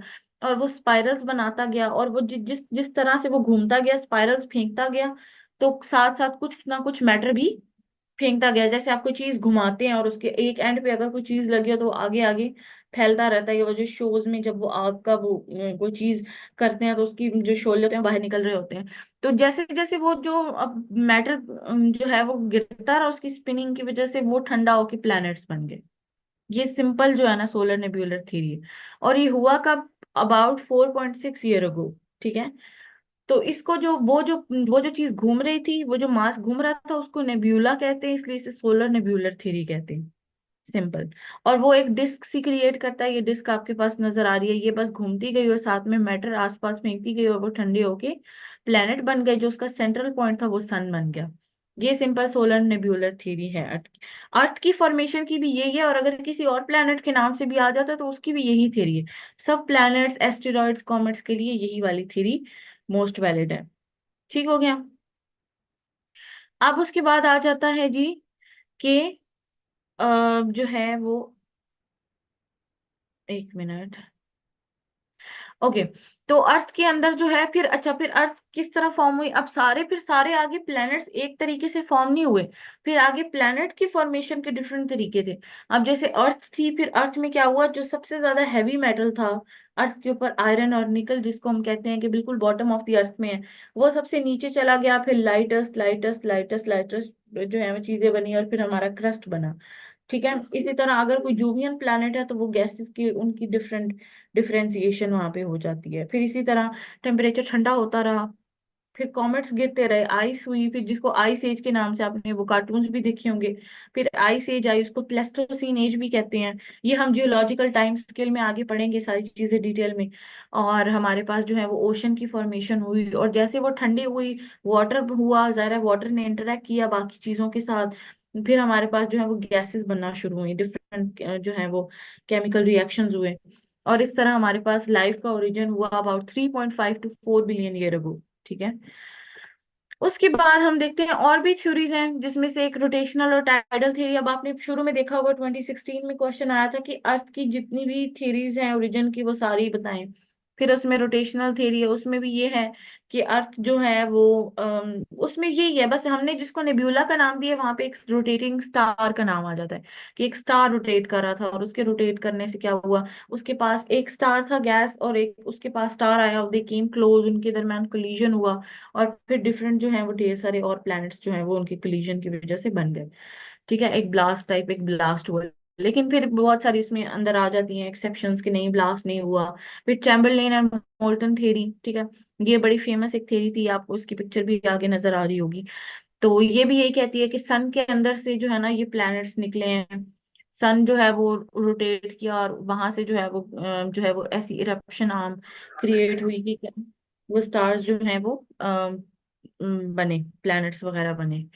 ठीक है। उसके बाद जो है वो हमारे पास आ जाता है टाइडल एक्शन थ्योरी, कि टाइड्स क्रिएट हुई सन की जो है ना वो खास किस्म की, सन के पास डिफरेंट स्टार्स जो थे वो यानी कि स्टार से मुराद यहाँ पे स्टार मतलब गैसेस के बॉल्स। ठीक है, वो वहां पे क्रिएट हुए, और उन्होंने सन के साथ कोलिजन किया, और छोटे छोटे जो है वो स्पाइरल आर्म्स क्रिएट हुई, वहां से प्लैनेट्स बनना शुरू हो गए, ये जो आपको नजर आ रही है ब्लैक स्ट्रक्चर। अब ये ना कुछ थ्योरीज ऐसी हैं जिनकी इमेजेस आपको ना नेट से नहीं मिलती हैं। तो क्योंकि ये थ्योरीज अब जो है वो ज्यादातर पुरानी बुक्स में आपको कहीं ना कहीं मिलती हैं, तो फिर इस वजह से मैंने ये बुक की जो है वो पिक्चर लगाई है। ठीक हो गया। इनका तकरीबन जो है वो एक्शन सेम है, बस उसके अंदर फिनोमेना डिफरेंट है। यानी अगर एक में उसका नेब्यूला का नाम दिया और स्पाइरल विंग्स का नाम दिया, तो दूसरे में टाइड्स बोल दिया कि टाइड्स क्रिएट हुई, स्पाइरल्स नहीं क्रिएट हुए। इसी तरह फिर एक में ये नाम दे दिया कि नहीं, डिफरेंट तरह से जो है वो उसको बताया गया है। फिर अर्थ के बारे में, अब हम थोड़ा यूनिवर्स से निकल के अब हम पर्टिकुलरली अर्थ के ऊपर आ गए हैं, और अर्थ की अब हम डिस्क्रिप्शन देखेंगे कि अर्थ की शेप क्या है। अब बहुत सारे लोग कहते हैं अर्थ स्फेयर है, ठीक है, गोल है, अर्थ गोल है। अर्थ कंप्लीटली गोल नहीं है। इन ज्योग्राफी के मीनिंग में जब आप ज्योग्राफी पढ़ेंगे तो आपने याद रखना है कि अर्थ स्फेयर लाइक है बट नॉट अ स्फेयर। ठीक है, ये जियोइड शेप में है, यानी कि जब हम इसको देखते हैं तो ये काफी रफ है। कई जगहों से जो है जो जो इसके पोल्स हैं वहां पे फ्लैट है, और जो इसके यानी कि साइड्स हैं वहां से ये थोड़ी बल्ज्ड है। ठीक है। तो ये आपको यहाँ पे शेप से नजर आ रहा होगा। जैसे जैसे एडवांस टेक्नोलॉजी आ रही है तो फिर उसके साथ ज्यादा अच्छे तरीके से हम एग्जामिन कर पा रहे हैं, और ये टेक्नोलॉजी किस तरह से काम करती है ये सब भी हम आगे ज्योग्राफी में ही पढ़ते हैं। ठीक है। और रोटेशन की वजह से क्या होता है, अच्छा अब अर्थ जियोइड शेप इस क्यों हो गई है, ये इसकी रोटेशन की वजह से है। ये रोटेट इस तरह से करती है, आपको पता है ईस्टवर्ड जो है, वेस्ट टू ईस्ट जो है वो अर्थ रोटेट करती है। वो उसकी रोटेशन के अंडर, और फिर अर्थ सन की ग्रेविटेशन की वजह से इसके जो साइड्स हैं, ठीक है, साइड से मुराद ये कि जो इसके इक्वेटर वाले एरियाज हैं, ये वाले एरियाज, ये जो है वो ये आगे की तरफ बल्ज हैं, निकले हुए हैं, और जो पोल्स हैं वो फ्लैट है, क्योंकि वहां पे मिनिमल इफेक्ट होता है सन का। उसके बाद जो है वो डायमीटर कितना है, ये 12,756 किलोमीटर अर्थ का इक्वेटर पे डायमीटर है। ठीक है, यहाँ से लेके यहाँ तक इतना डायमीटर है, और पोल पे थोड़ा सा इसका डिफरेंस है। ठीक हो गया। और जो सेंटर पॉइंट होता है ये अर्थ का, ठीक है, वेस्ट टू ईस्ट जो ट्रैवल कर रहा होता है इसको हम कहते हैं इक्वेटर। ये सेंटर पॉइंट होता है, सेंटर में से जो गुजर रही होती है लाइन। और इसी तरह अगर वो लॉन्गिट्यूड में है और वो सेंटर में से गुजर रहा है 0 डिग्री, उसको हम प्राइम मेरिडियन या पीएम कहते हैं। ठीक हो गया। अच्छा, फिर उसके बाद हम चलते हैं नेक्स्ट और चीजें। फिर अर्थ की रोटेशन क्या होती है, किस तरह काम करती है। जैसे मैंने कहा वेस्ट टू ईस्ट मूव करती है। अब हम ये कंसीडर करते हैं कि अर्थ का अपना एक एक्सिस है, और उसकी तरह ये जैसे आपको नजर आ रहा है कि ये वेस्ट टू ईस्ट जा रही है, ठीक है। ये अर्थ ट्रैवल कर रही है। जो साइड भी सन के एक्सपोज होती है वहां पे डे होता है, और जो साइड दूसरी तरफ होती है जहाँ पे डार्कनेस होती है वो नाइट होता है, ठीक है। और इसी तरह ये जो पोल्स के बिल्कुल ऊपर वाले किनारे हैं, यहाँ पे सन रे पहुंचने में बहुत टाइम लगता है, तो इसलिए यहाँ पे डे और नाइट का डिफरेंस आ जाता है। प्रॉपर टाइम जो होता है वो होता है एवरी जो है 23 आवर एंड 56 मिनट। तो बाकी 4 जो हैं वो इकट्ठे होते हैं, और वो हमारे पास बाद में जो है वो हमारे पास जो है वो बनता है एक एक एडिशनल डे। तो उसके बाद जो है ये हमारे पास हो जाता है इस तरह से, ठीक है। ये आपको स्लाइड में नजर आ गया। और अर्थ की रोटेशन के बारे में और क्या क्या चीजें होती हैं, 4 seconds, 23 hour 56 minute and 4 second. और फिर उसके बाद इसका एक्सिस क्या होता है, इसका अपना एक इमेजिनरी जो है वो हम एक्सिस कंसिडर करते हैं कि ये इस तरह से स्पिन का जो है वो डायरेक्शन होती है अर्थ की, ठीक है, हो गया। और अर्थ जो है ना वो इस तरह नहीं है कि इस तरह बिल्कुल सीधी है ना। अर्थ 23 डिग्री टिल्ट है। 23 डिग्री टिल्ट होने का क्या फायदा होता है कि जब अर्थ 23 डिग्री टिल्ट होती है तो फिर ये वाले जो एरिया जिन पे मैं कह रही हूँ कि लाइट देर से पहुंचती है, वो अच्छे से पहुंच पाती है। पहुंचती कम है लेकिन फिर कुछ ना कुछ टाइम ऐसा ये आप आगे रेवोल्यूशन में देखोगे, जब अर्थ अपनी प्लेसमेंट चेंज करती है ना, तो फिर ये एरियाज, अब जैसे यहाँ पे ये एरिया ज्यादा एक्सपोज है, ठीक है, तो यहाँ पे ज्यादा लाइट होगी। लेकिन अगर अर्थ यही रिवॉल्व करके यहाँ पे आ जाएगी इस जगह पे, तो फिर दूसरे एरियाज एक्सपोज्ड होंगे जो नीचे वाले हैं। तो इस तरह ये जो है ये पूरा एक प्रोसेस है। इसके इफेक्ट क्या क्या होते हैं, कोरियोलिस इफेक्ट, अर्थ के टिल्ट होने की वजह से। अच्छा, अब ये हमारे पास जो विंड है, ये विंड मूव कैसे करती है। अगर तो अर्थ सीधी होती तो वो क्यों मूव करती, क्या फैक्टर उसको इन्फ्लुएंस करता, ठीक है। यानी हमने ग्रेविटेशनल पुल की तो बात कर ली, लेकिन अब गैसेस तो ग्रेविटेशनल पुल की वजह से नहीं ना होती हैं अट्रैक्ट। तो फिर ये जो है ऐसी सिचुएशन में जो है वो अर्थ का टिल्ट थोड़ा सा होना वो उसको मूव करने में मदद करता है, गैसेस को, वाटर को। तो सारा सिस्टम जो है वो एवोल्यूशन, या ये जो हमारे पास जो मूवमेंट है सारी, ये सारी इस रोटेशन की वजह से है। डे और नाइट तो बड़ा ही कॉमन सी चीज है, वो हम सबको पता है। फिर टाइड्स फॉर्म होती हैं। अच्छा, फिर आपने देखा होगा कुछ होती हैं टाइड ऐसी होती हैं, कुछ डेज ऐसे होते हैं हम कहते हैं टाइड्स बहुत ज्यादा होती हैं, क्योंकि मून का ग्रेविटेशनल पुल बहुत ज्यादा होता है, तो बड़ी बड़ी टाइड्स जो हैं वो समंदर में बनती हैं। वो तब होता है जब सिर्फ मून का इफेक्ट होता है। फिर कुछ ऐसे दिनों जिसको हम जो है वो स्प्रिंग टाइड्स कहते हैं, और फिर नीप टाइड्स होती हैं दूसरी। और कुछ दिन होते हैं जिसमें इफेक्ट नहीं होता। तो ऐसा क्यों होता है कि कुछ दिनों में इफेक्ट नहीं होता, वो इफेक्ट इसलिए नहीं होता क्योंकि उस टाइम सन भी अपनी तरफ से अट्रैक्ट कर रहा होता है और मून भी कर रहा होता है, तो वो दोनों की वजह से वो स्टेबल रहता है। और कुछ दिन ऐसे होते हैं जिसमें सन का इफेक्ट नहीं होता, सिर्फ मून का होता है, तो वहां पे हमें ज्यादा जो है वो टाइड्स देखने को मिलती हैं। फिर फ्लैटनिंग ऑफ अर्थ, जिसको हमने कहा कि जियोइड शेप क्यों होती है, वो भी रोटेशन की वजह से होती है। फिर इस तरह और किस्म की सेलेस्टियल मूवमेंट्स जो हैं वो सारी रोटेशन की वजह से होती हैं, और एटमॉस्फेरिक सर्कुलेशन होती है। ये चीजें हम डिटेल में पढ़ते रहेंगे। फिर अर्थ की रेवोल्यूशन की अब थोड़ी बात कर लेते हैं।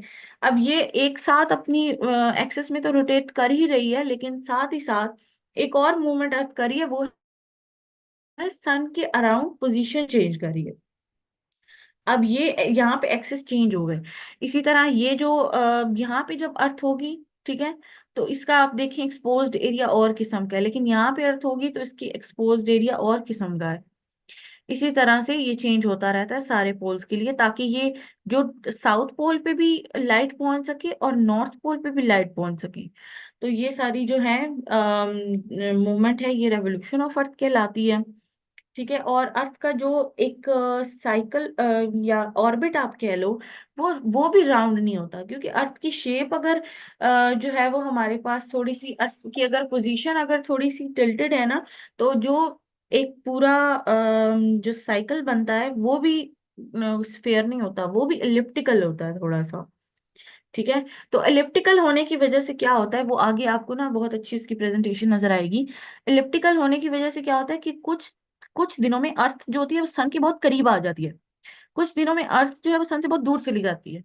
तो ये सारा जो है ये प्रोसेस रेवोल्यूशन की वजह से होता है। ठीक हो गया, जिसकी वजह से हमारे पास विंटर और समर जो है वो आता है। फिर डिफरेंट डिफरेंट तरह से प्रेजेंटेशन है इसके बारे में। इंपॉर्टेंट चीजें ये हैं कि जो है वो 365 डेज बेसिकली होते हैं। अगर आप यहाँ पीछे देखो 365.25, तो ये जो है वो इकट्ठा होता रहता है, और हमारे पास लीप ईयर एक आता है, ठीक है, जिसमें हमारे पास 29 फेब होती है। तो वो वहां पे जो टाइम जो भी एनर्जी बच जाती है ना, वो बाद में हमारी इकट्ठी होके कुछ अरसे बाद वो एक रेपिटेटिव ट्रेंड हमें देखने को मिलता है। ठीक है। अब ये सवाल पैदा होता है मुझसे, बल्कि लास्ट टाइम ना क्वेश्चन भी हुआ था बैच में कि चले रोटेशन तो होती है, वो तो इम्पोर्टेंट है ना, रोटेशन तो ठीक है कि वो डे और नाइट नहीं होगा। अगर रेवोल्यूशन नहीं होगी तो फिर क्या मसला है, रेवोल्यूशन ना हो तो क्या होगा। अगर रेवोल्यूशन नहीं होती है, ठीक है, और अगर अर्थ मूव नहीं ना करती है, और अगर अर्थ अपना एक सर्कल नहीं मेंटेन करती है, तो फिर सन की इतनी ज्यादा ग्रेविटेशन हो जाएगी कि हम जो है वो एक जगह पे स्टेबल नहीं रह पाएंगे, हमारा कोई भी प्रोसेस नहीं होगा। ठीक है, वाटर विल स्टॉप मूविंग, हम लोग ग्रेजुअली सन की तरफ जाना शुरू कर देंगे, क्योंकि हमारा अपना तो कोई सर्कल रहेगा ही नहीं। और हम जो है वो यानी कि जो अर्थ के जो नेटिव्स हैं वो सारे, अर्थ जो है वो पूरी की पूरी हो जाएगी। उसके दरमियान में हो सकता है उसका किसी और प्लेनेट के साथ कोलिजन हो जाता है, वीनस के साथ हो सकता है, या मार्स के साथ हो सकता है, और आहिस्ता आहिस्ता अर्थ जो है वो डिग्रेड होना शुरू हो जाएगी। ठीक है, और बहुत ही डिस्ट्रक्टिव किस्म की वॉल्केनिक एक्टिविटी होना शुरू हो जाएगी। फिर अब यहाँ पे ये जो मैंने बात की ना कि कुछ डेज में अर्थ क्लोज होती है और कुछ डेज में दूर होती है, इसी तरह आपने एक और फिनोमेना पढ़ा होगा अगर जीएसए में या जीके में, वो है इक्विनॉक्स और सोल्स्टाइस।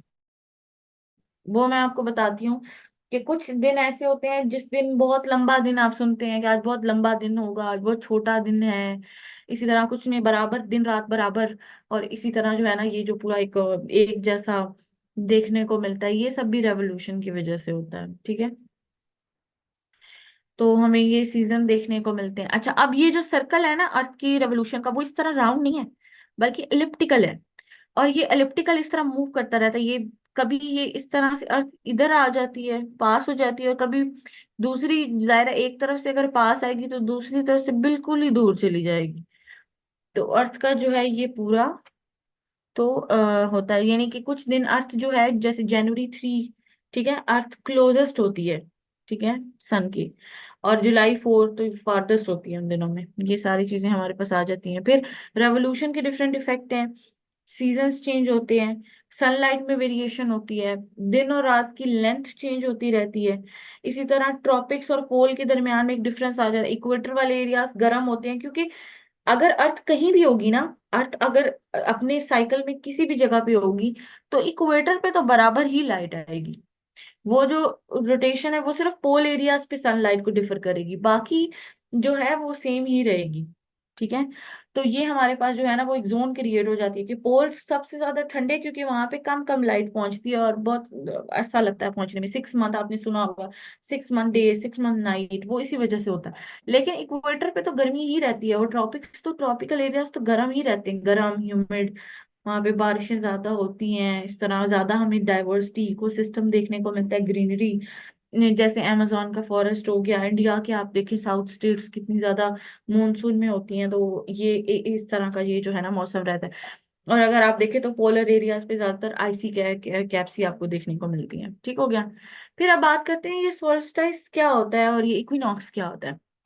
अच्छा, ये साल में 2 दफा होता है, और अब मैंने आपको बताया कि अर्थ का ना टिल्ट होता है, ठीक है, तो कुछ टाइम, और ये जो एक इलिप्टिकल सर्कल होता है, कुछ दिन ऐसे होते हैं कि जब अर्थ जो है वो बहुत ज्यादा करीब होती है, और कुछ दिन होते हैं जो बहुत ज्यादा दूर होते हैं। उसकी बेसिस पे फिर अर्थ का एक डे होता है, कुछ शॉर्टेस्ट डे होता है और एक लॉन्गेस्ट डे होता है। ठीक है, जो हमारे पास शॉर्टेस्ट होता है उसको विंटर सोल्स्टिस कहते हैं। ठीक है, ये नदर्न हेमिस्फेयर में 21 दिसंबर को होता है, और ये शुरुआत होती है बिगिनिंग ऑफ विंटर। और यही लॉन्गेस्ट जो होता है ये कब होता है, ये नॉर्थ हेमिस्फेयर में 21 जून को होता है। अब ये अगर साउथ में जाएंगे तो ये डेट्स चेंज हो जाएंगी, ठीक है, उनके लिए।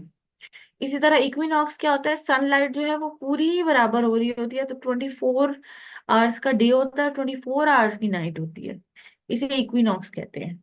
ठीक हो गया।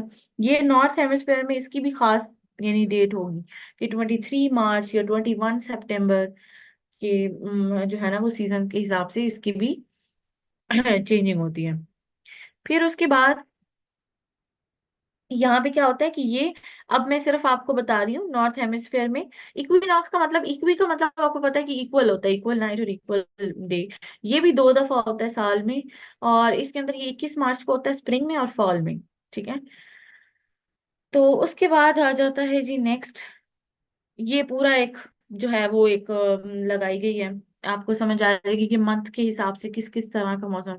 फिर अब आपको ये चीज पता, ये समझनी थोड़ी बहुत ट्रिकी होती है, और यही सबसे ज्यादा डिफिकल्ट और यही सबसे ज्यादा इंपॉर्टेंट है यूनिवर्स में, कि अब ये नॉर्थ नॉर्थ में अगर ऑटम है ना तो साउथ में स्प्रिंग होगा, नॉर्थ में अगर समर है तो साउथ सदर्न एरियाज में क्या होगा, विंटर होगा। इसी तरह वाइस वर्सा, तो उनके लिए ये पूरा साइकिल अगर आपको एक समझ आ जाता है ना, फिर आप दूसरे को उस तरह से उसके लिहाज से लिख सकते हैं। फिर अगर हम लैंड और वाटर की डिस्ट्रीब्यूशन की बात करें, ठीक है, ये हम बचपन से पढ़ने लगे हैं कि हमारे पास अगर लैंड है तो वो लैंड किस तरह से कॉन्टिनेंट्स में है, फिर अगर कॉन्टिनेंट है तो कॉन्टिनेंट के ऊपर क्या क्या है, फॉरेस्ट है, डिफरेंट फिजिकल फीचर हैं, जो है वो हम इसकी बात करते हैं। ठीक है। उसमें फिर माउंटेन्स आ जाते हैं, प्लेटूज आ जाते हैं, प्लेन्स हैं, सारे फीचर्स। और अगर वाटर है तो वाटर किस किस तरह से है, रिवर है, सीज हैं, लेक्स हैं, ओशन है, तो ये सारा आ जाता है। 71% जो है अप्रोक्सीमेटली जो है अर्थ की सरफेस वाटर है, 29% लैंड है। और अगर जो है वो कॉन्टिनेंट है तो उसमें कितने कॉन्टिनेंट्स आगे आ जाते हैं। फिर अगर वो वाटर है, ठीक है, हमने बोल दिया 71%। अब उसको हम 100 की स्केल पे देखें तो उसमें से 97.5% जो है वो सलाइन वाटर है, वो नमकीन पानी हमारे काम का नहीं है। और बाकी जो परसेंटेज बनती है वो फ्रेश वाटर है। फिर उसके अंदर से ज्यादातर पोर्शन ग्लेशियर्स में है, और कुछ पोर्शन जो है वो अंडरग्राउंड वाटर या स्ट्रीम्स या इस तरह से हमें जो है वो देखने को मिलता है। फिर वाटर की इम्पोर्टेंस, ओशन की इम्पोर्टेंस आपको पता है, ये बहुत हद तक क्लाइमेट में हेल्प करता है। एक तो मूवमेंट का पूरा प्रोसेस चलता है, कार्बन डाइऑक्साइड को एब्जॉर्ब करता है, तो ये वाटर जो है वो इस तरह से काफी ज्यादा इम्पोर्टेंट है। फिर ये जो है ना वो कॉन्टिनेंट्स के प्रॉपर जो है वो कितना कितना एरिया है, ये कितना कितना मास जो है वो बनता है, ये सब कुछ मैंने यहाँ पे लगाए हुए हैं सबकी हेल्प के लिए, वाटर बॉडीज का भी इसी लिहाज से। ये ओशन और सी। फिर ओशन और सी का क्या डिफरेंस होता है ये हम हाइड्रोस्फीयर में पढ़ेंगे, कि ओशन क्या होता है कि जब वाटर बॉडी होती है, ठीक है, एक इनसर्कलिंग वाटर बॉडी है, ह्यूज वाटर बॉडी है। लेकिन सी जब स्पेसिफिकली आ जाता है ना, तो इसका मतलब ये है कि साथ में थोड़ी सी कॉन्टिनेंट लैंड लग रही है। ये सारे फिजिकल फीचर्स भी हम समझेंगे कि यानी वो अरेबियन सी इसलिए है बिकॉज वो Arabian peninsula south Asian countries को सी लैंड टच करती है। ठीक है। लेकिन उसी की आगे एक्सटेंशन इंडियन ओशन है। तो ये जो है वो इस तरह की चीजें हम समझेंगे। फिर एक ये लास्ट चीज है जियोलॉजिकल टाइम स्केल। ये जियोलॉजिकल टाइम स्केल जो है इसको हमने दोबारा आगे पढ़ना है, लेकिन एक दफा जनरली मैं आपको बता दूं। अच्छा, अब ये जियोलॉजिकल टाइम स्केल ना, अब ये जियोलॉजी की बेसिकली चीज है। इसको हम सिर्फ इसकी डिस्क्रिप्शन पढ़ेंगे, हम इसके मेथड्स नहीं पढ़ने वाले हैं कि ये सब हुआ कैसे है। अब ये जियोलॉजिकल टाइम स्केल जो मैंने आपको कहा ना कि जब स्टडी ऑफ अर्थ सिर्फ सिंपल आ जाता है तो फिर इसमें साइंटिफिक स्टडी होती है। वो लोग प्रॉपर जियोलॉजिस्ट जो होते हैं वो प्रॉपरली अर्थ की नीचे जो रॉक्स की प्लेसमेंट है उसको स्टडी करते हैं, ये कितने पुराने हैं, ये कब से हैं, या फिर जो फॉसिल फ्यूल निकलता है या फिर जो डिपॉजिट्स वगैरह निकलते हैं उनको स्टडी करते हैं, कितने साल पुराने हैं, ये क्या चीज है। तो ये सब उन्होंने जो है ना वो एक पूरा स्केल बनाया है। ये ये जोन्स भी होंगी, आपने शायद ये भी जीके में पढ़ी होंगी, पैलियोजोइक, मीजोजोइक, सीनोजोइक, ये सारे जो हैं वो टाइम एराज हैं। ठीक है। फिर उसके अंदर किस किस तरह के एनिमल्स थे, ये सब कुछ। अब इसमें इयोन सबसे बड़ी जो क्लास जियोलॉजिकल टाइम स्केल में होती है ना उसको इयोन कहते हैं, ये लार्जेस्ट डिवीजन होती है जियोलॉजिकल टाइम की। ठीक है। फिर उसके अंदर जो है वो फेनेरोजोइक और प्रोटीरोजोइक।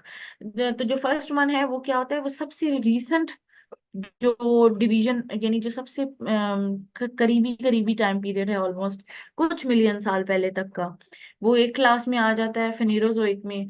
और जो बहुत पुराना है, बिल्कुल पुराना जो है वो फर्स्ट जो है वो आइडेंटिफाई हुआ था, वो हमारे पास दूसरा आ जाता है। जी सर, मैं बिल्कुल इसको वाइंड अप करने लगी हूँ। और उसके बाद जो है वो हम चलते हैं नेक्स्ट। फिर इसके अंदर जो है हम देखेंगे कि ये किस तरह से हुआ, क्या क्या टाइम पीरियड्स थे, और इनके अंदर कौन कौन से एनिमल हैं, ये सब हम जियोलॉजिकल टाइम स्केल में डिटेल में जो है वो स्टडी करेंगे इंशाल्लाह इन क्लासेस। ठीक है। फिर एरास कितने किस्म के हैं, पैलियोजोइक कौन से हैं, उसमें किस किस किस्म के जानवर थे, या वो आपने पेंजिया कॉन्टिनेंट और इस तरह की सब चीजें पढ़ी होंगी। फिर इसमें फिर इयॉन होता है, फिर एरा होता है, फिर पीरियड होता है, फिर इपोच होता है। तो ये एक पूरी क्लासिफिकेशन है जियोलॉजिकल टाइम स्केल की। ठीक है, ये हम देखते हैं। तो ये जो था ये था lecture. Thank you so much कि आपने इसको सुना। ठीक है, अब तक हमारे साथ बने रहे। और that was all. Thank you.